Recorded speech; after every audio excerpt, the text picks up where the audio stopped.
family, what's good? This is your girl and the Brown Goddess, and I'm here to do another strawberry letter. Before I get into this letter, I wanted to remind you guys to check out my new book. It's called The Dating Game: How to Find Yourself While Looking for Mr. Right. It's available on Create Space and Amazon. Of course, I will link it below. Perfect little gift to give somebody, your single friend, on Valentine's Day. Let her curl up with a good book. All right, let's go ahead and get started. Without any further ado, let's go get him. I am so confused. I've been with this man I love so deeply for about 6 months now. Let's rewind. He's my high school sweetheart. We've been together most of our high school years, and right after high school we had a huge breakup. That was about 6 years ago. Even after our breakup, he still continued to try to be with me and check me out throughout the years. Over the years, I had a daughter who he treats as if she is his own. He's still hurt by the fact that I had her and always brings it up every time we are in an argument, like I was his girl for the past 6 years. He makes me feel terrible about that every time. Moving on, ever since we got back together, I feel like he tries to keep me a secret. He won't broadcast it on Facebook, Instagram, even though he doesn't do much of those. Even though he doesn't really participate very much in those sites, he never ever publicizes that we are dating.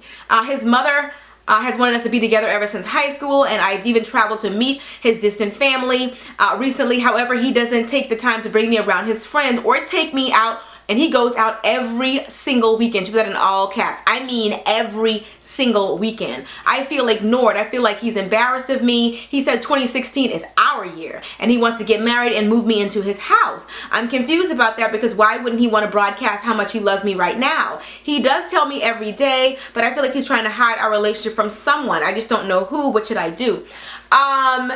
You're young. You're very, very young, but you're not that young. I feel like you're being very naive. The fact that you already know that he feels embarrassed by being with you, you said that in your own letter. You feel like he's embarrassed. You feel like he's hiding you.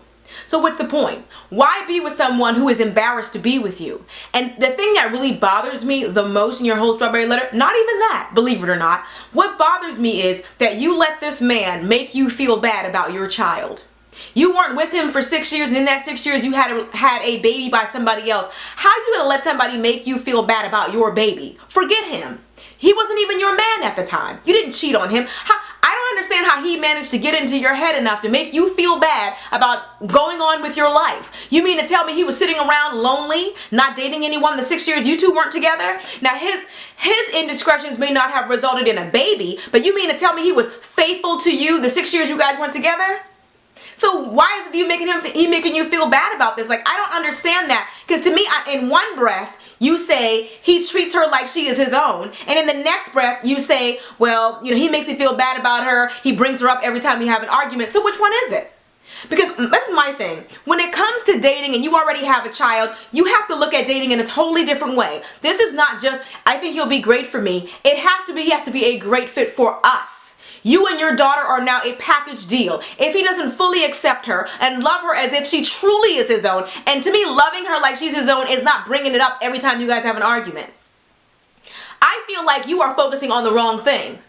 Because as a single parent, your focus should be not only will this person be a great boyfriend for me, but will he also be a great stepfather for her. Now he's talking about marrying you, but what is he saying about the child? Like, I feel like you're focused, you just glaze over the fact that he does that every time he gets mad. You said he makes you feel terrible. When you are a single mother, you need to make sure that you're very interested in how somebody may treat your child. You don't want him to resent your child. If he's doing this already, how do you think things will be if you have a child with him? You don't think that he'll have favorites and he'll treat the other one a little bit differently? Your focus in this letter to me was on the wrong thing. I mean, I happen to be a married woman and my 3 children are all from my husband, but if my husband decided that he wanted to leave me, you best believe the next dude that I were to date, he would have to love me and have to love my kids, not make me feel bad about my own children, about decisions that I made before he was even in my life or while he wasn't even mine. I just feel like you're so focused on chasing this man who doesn't even want to be chased.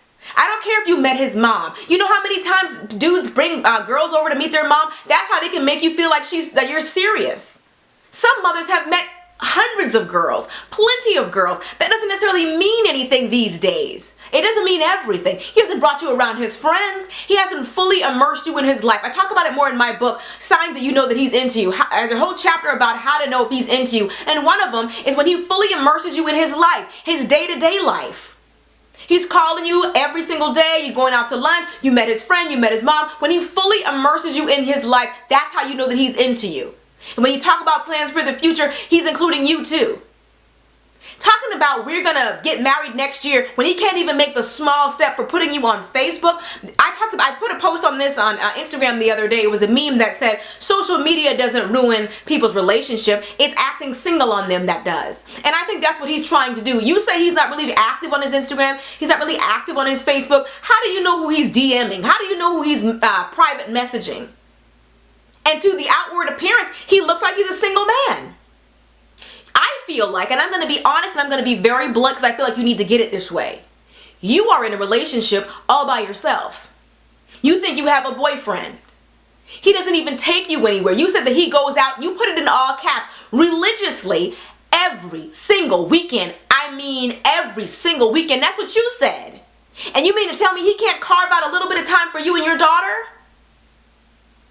People make time for what they deem is important. So to me, if he makes time to party every week, that's what he finds important. That's what he finds important. That's where he puts his high priority. You already know what to do, but I feel like you needed me to tell you, so I'm going to tell you. I think that you need to stop looking desperate by allowing a man to give you so little that you cling on to. I don't care if you loved him in the past. He's obviously changed. You didn't say it in the letter, but I can infer here. I bet you're having sex with this man. So to make you not feel cheap, to make you not feel sleazy about that, he'll dangle the marriage carrot in front of you because he probably figures she probably want a family. She probably want a father for this little girl. And I'm not trying to say this to hurt your feelings. I'm trying to say this because I need you to snap out of it. He's disrespecting you. He's not cherishing you.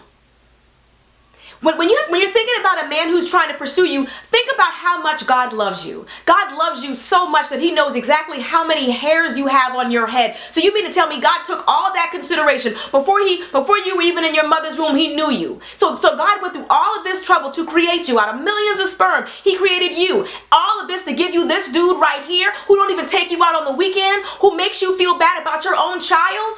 Your own father wouldn't allow this, so why did you think that God would? This is not the man that God gave to you. So in my opinion, if the man that I'm with is not the man that God gave to me, it's okay if he leaves. Because I know that if God gives it to me and gives him to me, he's going to be special. He's going to compliment me. And if this man is not willing to cherish you and honor you and treat you like a queen, let that joker go. You have made yourself appear desperate by allowing him to give you so little. He can't even, so he hasn't spent any money on you. The only thing that you're clinging to is the fact that you met his mother. So you go out on no dates. He makes you feel bad about your child, hides you on his Facebook, his Instagram, and his Twitter, hasn't let you meet his friends. But how is he your man? Only at night? Only in his house is he your man? All of this because he promised, not even promised, but he told you 2016, girl, that's our year. And you believe that? You ain't that young. No, ma'am. He is playing you. How do you know he doesn't have a girlfriend someplace else? How do you know that he's not necessarily going out with his boys every weekend? How do you know that he's not going out with his girl every weekend? And how do you know that he doesn't have a separate account that has his girl on there? That's why he's not very active on this Facebook or on this Instagram. How do you know that? I feel like you need to wake up. You need to realize that the man that you're dating has to not only be good for you, but he has to be a good fit for you and your daughter. He has to truly love your daughter. If he's not doing anything with you, he's not doing anything with her. How is that incorporating you into his life? You both are separate, yet you think you're together. You're together only in intimacy. That's my guess. You didn't say you slept with this man, but you have to have had. Because that's what makes you think he's your boyfriend. He doesn't want to make you feel sleazy. So he's trying to tell you that we're together and we're going to be together. When does he tell you that? When you're alone? When he's not taking you out? When he comes over at late at night? When he comes over to your house when you put your child to sleep? Have you ever seen his house? I want you to read the chapter in my book talking about Are You a Booty Call? Does he only come to your home? Is it his terms on your turf? You are a diamond. and you are letting this man treat you like shiny glass. That is what happens when you don't truly know for yourself what your value is, what your worth is. Somebody else will come along and they will tell you your value. And most likely they will underestimate it. That's exactly what happened here.